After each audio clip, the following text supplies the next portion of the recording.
But that takes me to my next question. You finally let go NTV. Why? What happened?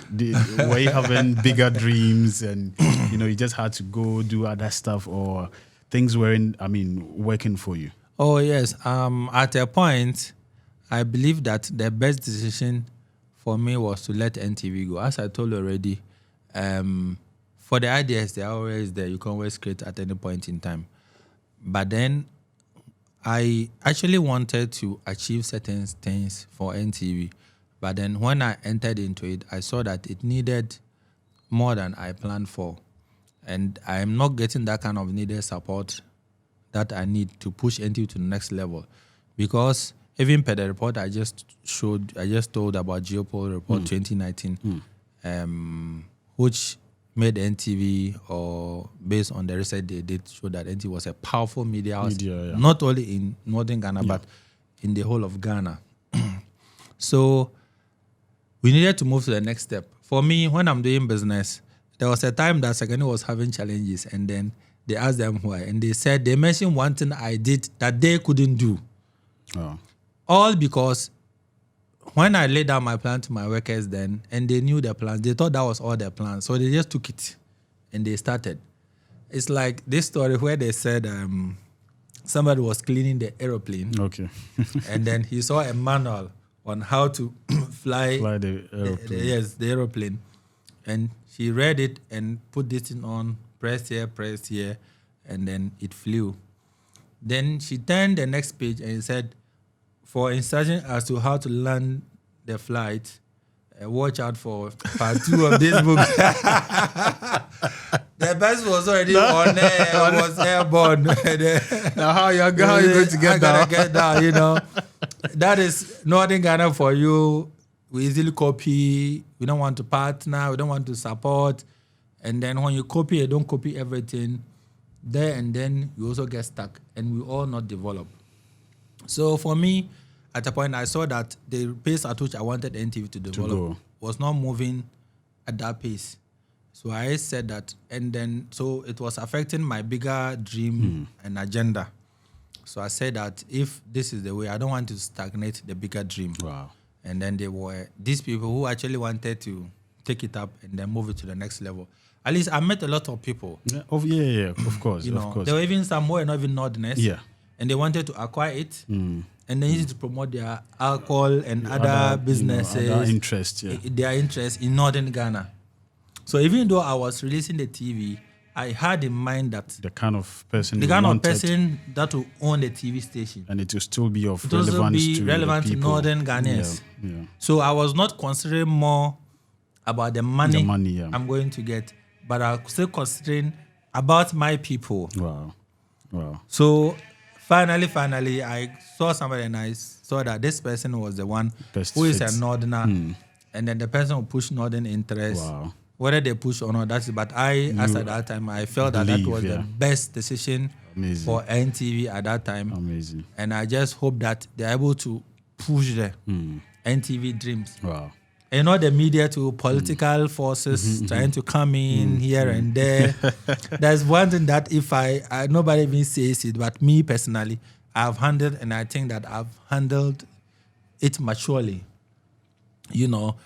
Because as a young person growing up, being in the media space, becoming a force to reckon, every political party is always pushing for its own interest. More so, the chieftaincy title that was given to me because of how the Abudu and Dane and the installment of the Yana came and the development of Northern Ghana came about. It was all showing how we were able to manage the divisions that happened here in Northern Ghana. So some people, how people... I'm not cutting you, but you see, that still goes to tell us how, the power of media is. For example, this Abudu and Dani thing, media would be one of the things that could have made it worse. But for people who understand what media could do and was able to manage it, it is actually one of the things. For example, if we had let it for only Southern media to talk about, it would have been a different thing. Yeah, sure. that is the case. So when I entered it, I saw that the power of the media, and people realized it. So you can use the media to propagate propaganda or propagate hatred and bring about chaos, war, and whatever. You can also use it to promote peace. Peace, yeah. So I chose the path of peace. Wow. But the path of peace doesn't actually even bring the money that it deserves. Doesn't mean the recordings that it deserves. Of course. Doesn't bring anything. But then even somebody once even told me that if you want to make money, why don't you just identify one political party and affiliate yourself and let the party push money into your TV station, and then you make money. And he actually made a lot of sense.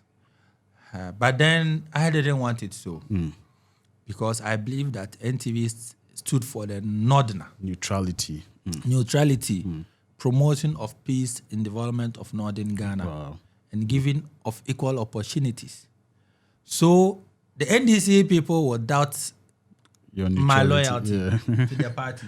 And therefore, NDC will not want to support. Will not want to come around. Yeah. NPP, this guy we've been seeing with these people. NPP to say, should we push money? Should we not push money? So we don't know where. But I'm a human being. I have my political party. But then I didn't want my political party to be shown on the TV. And there were times that people at the back pushed me, tried to pull some strings. But I always try as much as possible as I can not to let it show. So when I started TV, they said, that time it was NDC time. So they see me with the president.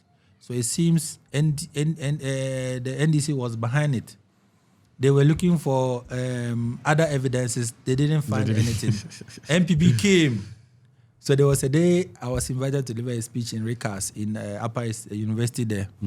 So I decided to go into the barbering salon to have a haircut. When I went there, they were flipping to Sagani and NTV. So I just asked the person, "Oh, is this Sagani? Why are you watching Sagani?" "Oh, Sagani. Oh, Sagani there." I said, "Oh, what about NTV there? I learned it's for one NPP man." Wow. People didn't know I was the one. I was just out of NTV. And I was just smiling. They said, well, NTV, they said it's for one MPP man, and they are promoting MPP and stuff. So I was just smiling and laughing. That is their perception, and then we cannot force to change it. You know. But there was time that we even wanted to acquire Sagani, which most people didn't know. Oh, really? Yes. Wow. When they were into serious financial crisis. Wow. We wanted to actually buy it out and operate it differently without people even knowing. Wow. And what happened? Why did it go through? The people were not forthright in I don't know what to say, but you know, Northern Ghanaians have a perception that when you have a business that's in distress, you don't have to tell the people that I'm in debt. Yeah. Invest your money, and you know our pride, the pride that they have. Everything is okay. When everything is not okay, so we wanted them to say that how much money do you owe the service providers? How much money do you owe here? So that we will see how we can pay off the monies, and then take majority shares in the TV station and let it run. So that we would have used Sagani. We charge cheaper amount, NTV premium amount, and still control the media in Northern Ghana. Yeah. You know, that was actually a smart move. Okay, all right. So, bro, you've done a lot in the North. I mean, myself, I've been a beneficiary of your exploits at NTV and all of that, and probably I'm sure that's a story for another day. But all of this has happened. It's like we don't see you a lot more in the North these days. As you mentioned earlier on, it's like you've moved to other, duty calls. What are you currently up to? Okay, currently I'm the president of the After Young Entrepreneurs Federation. Wow. I remember Founders Day, some people were congratulating. I said, what have I founded? Oh, we founded NTV, the first successful TV station in Northern Ghana. Uh-huh. And then we also founded this After Young Entrepreneurs Federation. Now, basically, AFTA stands for African Free Continental Trade Area. And then it's one of the biggest trade areas or agreements after the World Trade Center. Wow. And the biggest in terms of participating countries, 54 countries signed the agreement. Wow. Yes. Even the European Union has only 27 member states or 28. And the first time the Paris Agreement, they were less than 7. Wow. But come think of it, African leaders said that they also believe that trade is the best way to catalyze the development of Africa. And they believe that the one you are doing business with, you can do other things with. So why don't they open up the barriers for businesses across Africa to trade among themselves? So, and immediately World Bank came to do research. And they said that if this, after it's well implemented, about 30 million Africans within 15 years, by 2035, are going to be brought out of abject poverty. And over 68 million will be brought out of moderate poverty. And most of these people are going to be women and youth. So we saw that the African Free Continental Trade, which have been signed by the various African governments and their trade ministers, cannot succeed. And I was happy World Bank said that if it is well implemented. So we believe that the African Free Continental Trade Area cannot be well implemented without the women and youth at the helm of affairs. So immediately we founded After Young Entrepreneurs Federation to mobilize African youth across Africa, network them together, get them to access funding, help them with the bottlenecks that they are facing in terms of trade, get them access to training, capacity building, to be able to understand the opportunities in the African continental trade area and how they can take advantage of it. So, yes, help them facilitate trade and all those stuff. So we believe that it's only the mobilization of the youth and women across Africa that we stand to benefit. And most of the African leaders, even when they are coming for power and stuff, they know that unemployment rate in Africa is very high. Terribly high. And some of them campaign based on their promise that when they come to power, they're going to help reduce unemployment. But what do we see every now and then? So we are saying that we cannot sit back and put our hopes in just our leaders, knowing what they have done already. But now, we don't want them to prepare their food, finish eating, and give us what is left. The leftovers. No. We want to be part of it. The preparation, the eating as well. Yes. So that when it comes to the eating, we also take our fair share. Our fair share, So that is the whole idea of the After Young Entrepreneurs Federation, AFIA for short. Wow. It's not complicated. It's just association of young entrepreneurs across Africa who are pushing for things that also favor them. Because of these statistics the World Bank has come out with, and UNECA also, they also said that most of the cross-border trade is done by women. Our aunties, our moms, our sisters, they've been going to Burkina Faso to bring us food stuff and neighboring countries to buy products and services. Most of them are being harassed at the borders. So we're going to open up Africa for trade.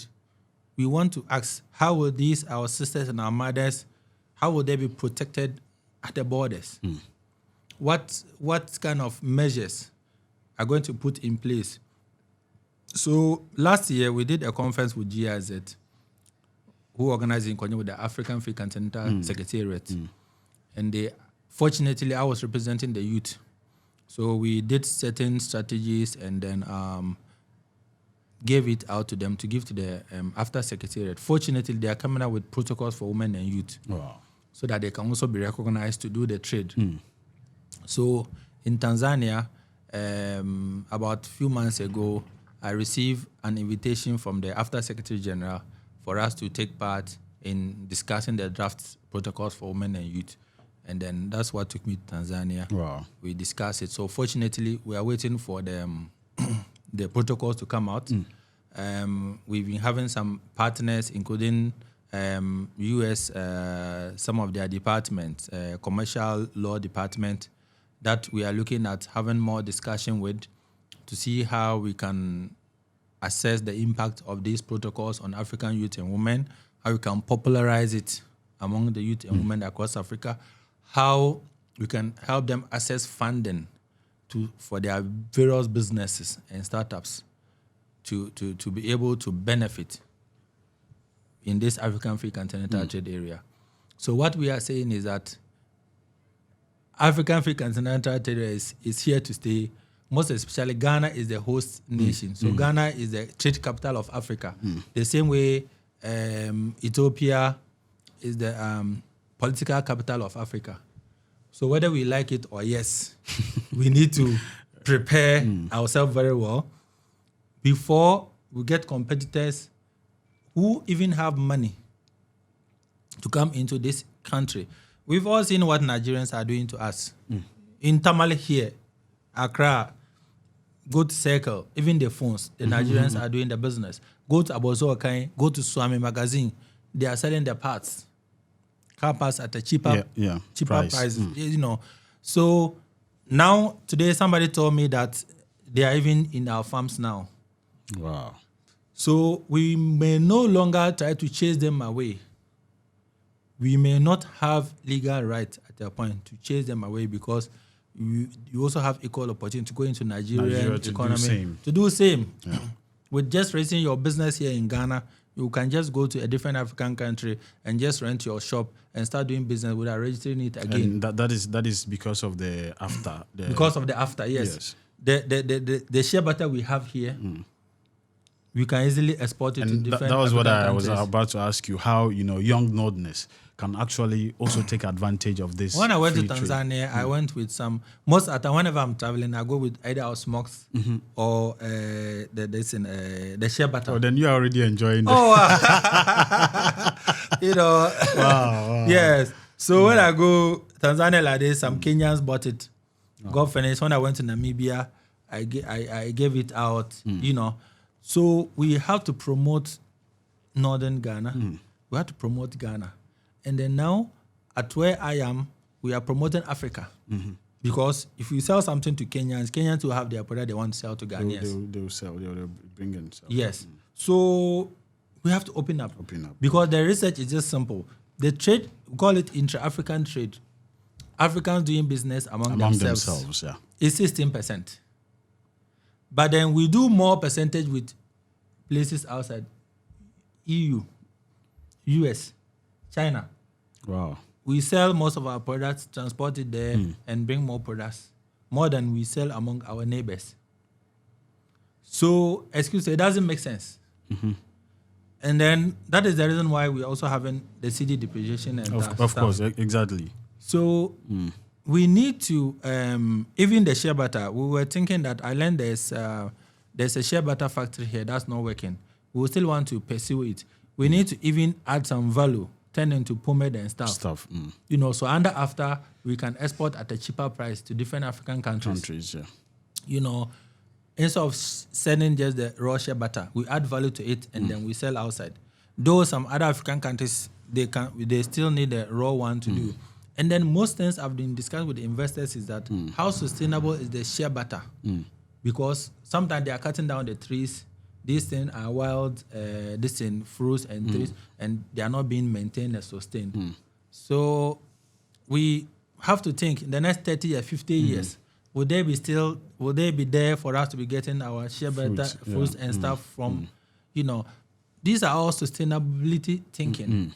And then how will it benefit the economy of Northern Ghana? How will it benefit Ghana? We have the kente and other stuff. So I believe that this one is a bigger calling than just doing TV in the north with all the challenges that you are facing and people trying to sabotage you and bring you down. I also think it's still beneficial to Northerners because today I know if I have or I want that opportunity, I can call my brother to help me find a way of getting in there and also taking advantage of the system. Exactly. So I think it's still, I mean, we are even preparing. The World Trade Center is going to host the their next edition next year, April. Wow. Every year they go to One World Trade Center to host their General Assembly. Ghana is going to be the first country in Sub-Saharan Africa to host it. Wow. So my plan is that we want to see how we can bring some of the investors to Northern Ghana. Yes, to tour. Wow. But then we are looking at Northern Investor Summit, where we'll bring the investors to Northern Ghana, bring all the youth and young entrepreneurs together to Ghana network, sell your products, get investors, share ideas, share ideas, and then award the people who are bringing development in Northern Ghana. It's just a whole package on entrepreneurship. That's beautiful. Yes. So this is the little we can do to Northern Ghana. Amazing. And yes, still, our people, when you are doing is not there, they say, we will change. We will definitely change. We will definitely change. I don't know, but I think we would have to round up the conversation because of time. But we all know things are tough, especially for young people. And as a young leader, what would you have to tell the young people of the North?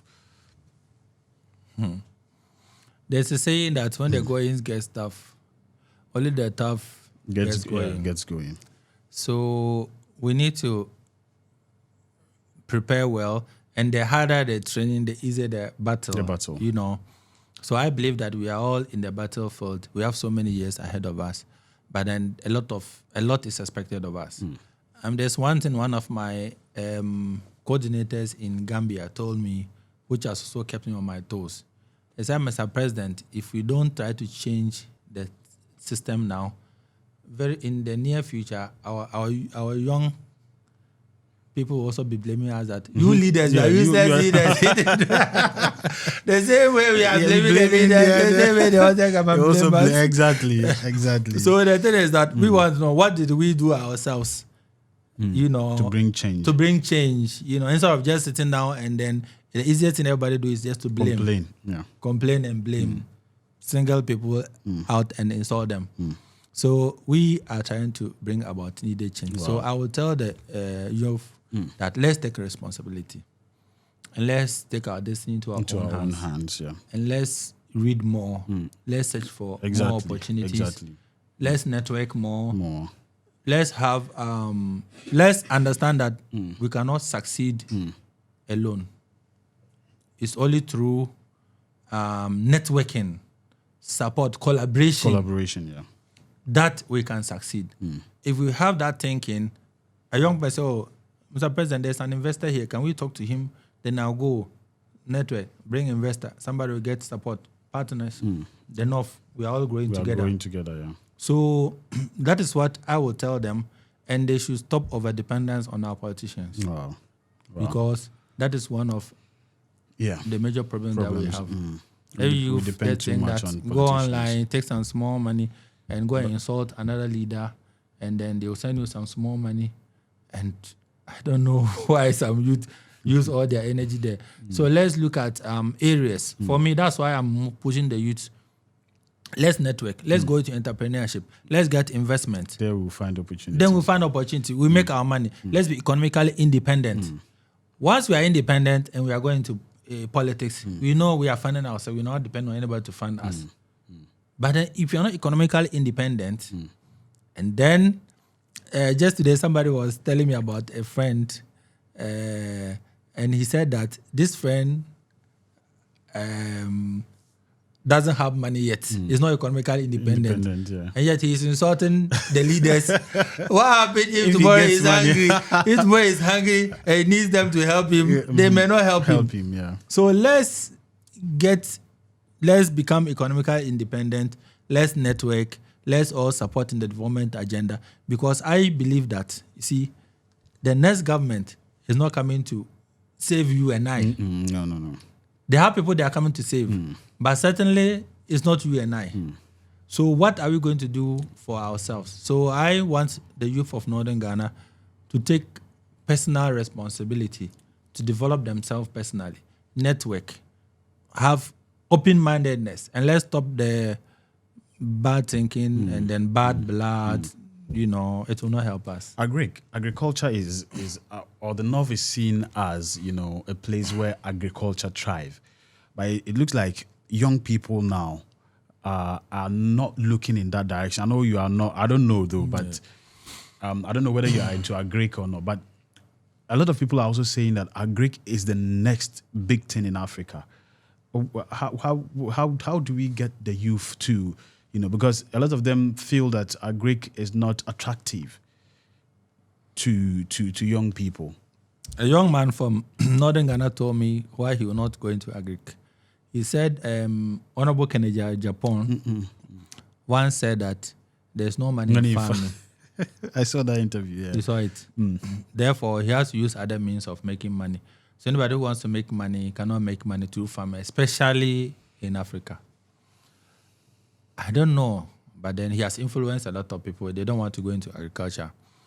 But then I believe that most of the youth I'm working with, most of them are into agriculture and agribusiness and stuff. And I think that's the point. A lot of young people still feel that farming is going to the farm with a hoe and bending down. And, I think it still goes back to the point whereby we need to network. We need to learn how, things are going around the world for us to advance into, the new ways of doing things. You see, the amount of money we spend to import food is staggering. It's not import food into Africa is so huge. Wow. And then all these things cause balance of payments problems. Mm-hmm. That is why we have our CD falling every now and then, the dollar overtaking. You see, the truth of the matter is that if you don't take agriculture seriously, we don't take industrialization seriously, every government will be grappling and battling with the CD. Wow. The way CD is falling now, some people think it's magic. I'm not going to comment on it, but as I said, we all know the truth. Africa is agrarian economy, and then the world depends on Africa. We need to take advantage of agribusiness, agriculture, in order for us to thrive and for us to grow. If we don't, recently, the U.S. president, Joe Biden, he did U.S.-Africa conference. From what I got, and he also said it, he said that the world needs Africa to survive. And we all know that Africa, they rely more on our raw materials. Now, lithium, most wanted mineral at the moment, they are coming to Africa for it. Now, the war between Ukraine and Russia is affecting Africa, affecting the whole world. As such, the U.S. needs a lot of foodstuff from Africa. That is why they have to build a very good relationship. I even learned they signed some agreement with President, the Nigerian president. So, Muhammadu Buhari. Yes, Muhammadu Buhari, in order for them to go seriously into agriculture. As part of our discussions that we are having is also agriculture. One professor to call me that they are interested, there's some funding be available for people who want to go into agribusiness and agriculture, and she's also thinking of going into farming and stuff. Wow. I would say it, as you are saying, we don't want to go to the farm with the hoe, but now there's mechanized farming. You don't need to go to farm with hoes and stuff.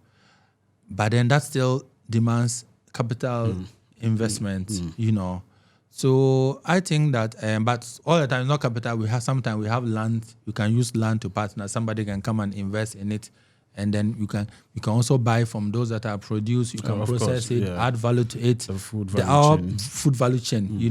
You can join the chain, and food is very, very critical. Agriculture is critical. It's one of the things that people cannot do. Yes. Without. So that is why I think that the agri minister knows that they're supposed to be planting for food and jobs. We all agree to all the concepts. But at the end of it all, we ask ourselves, are they really working? Now that we know that we can plan for ourselves, create jobs, and yet Ukraine-Russia war devastated us and will have to affect us this much? These are all questions that we all have to answer. It's been a very interesting conversation. One last question before you go.